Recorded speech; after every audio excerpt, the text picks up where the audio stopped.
Առջևում ամառ է, դպրոցներում կսկսվեն արձակուրդները, կակտիվանա քաղաքից դուրս հանգիստը, սակայն հենց այս շրջանում է, որ առավել մեծանում է նաև անտառային հրդեհների վտանգը, երբ մարդկային գործոնը եւ բարձր ջերմաստիճանները համադրվում են։ Անտառային հրդեհները տարիներով մնում են ոչ միայն բնապահպանական, այլև անվտանգության լուրջ խնդիր։ Կառավարությունը շրջանառության մեջ դրեց նոր նախագիծ, ըստ որի պետական անտառներում եւ բնության հատուկ պահպանվող տարածքներում հրդեհային անվտանգության նկատմամբ հսկողության իրականացումը կվերապահվի էկոպարեկային ծառայությանը։ Մասնագետների դիտարկմամբ, սակայն, հսկողության կենտրոնացման փոխարեն կարելի է այդ լիազորությունները վերապահել հակահրդեհային ծառայություններ մատուցող ընկերություններին։ Ներկայիս կարգավորումների համաձայն պետական անտառներում եւ բնության հատուկ պահպանվող տարածքներում հրդեհային անվտանգության նկատմամբ հսկողության իրականացումը վերապահված է Հայանտառ ՊՕԱԿ-ին եւ բնության հատուկ պահպանվող տարածքների կառավարումն իրականացնող ՊՕԱԿ-ներին։ Հրդեհի խնդիրները վերահսկելու համար հատուկ պատրաստված մարդիկ են պետք։ Չեմ կարծում, որ իրանք կարողանան դա համակարգել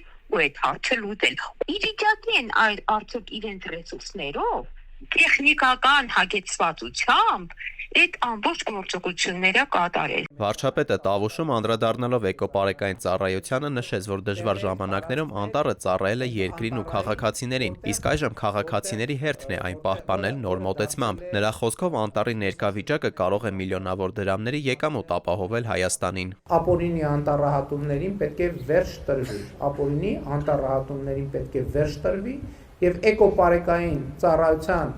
ստեղծումը ընդհանրապես իմաստ չի ունենա, եթե մենք այս խնդիրը հստակ չձևակերպենք եւ առավել եւս այս խնդիրը հստակ չկատարենք։ Բնապահպանները շեշտում են, որ խնդիրը միայն հսկողության իրականացնելու փոփոխությամբ չի սահմանափակվում։ Նրանց խոսքով, առանց կանխարգելիչ քաղաքականության եւ հանրային իրազեկման բարձրացման հրդեհների դեմ պայքարը դժվար է արդյունավետ դարձնել։ Մասնագետների կարծիքով կառույցի ստեղծմանը զուգահեռ անհրաժեշտ է կիրառել արդյունավետ մեխանիզմներ։ Նշում են, որ եղել են դեպքեր, երբ ծառահատումները թաքցնելու համար քաղաքացիները հրդեհներ են առաջացրել, որպեսզի հետքերը վերացնեն։ Դրա համար պետք է այդտեղ հրամատներ փորվի, ջրի հարց լուծվի, անտառների շուրջ, որպեսզի եթե հրդեհ եղավ, ինչ որ մի խրամատի հասնի ու այդտեղ դադարի, սա կոմպլեքս լուծվող հարց է, մենակ բարեկային ծառայությունը չի, որ պետք է այդ հարցերը լուծի, պետք է ամեն մի դեպք հրդեհի շատ խիստ հետաքննվի ու եթե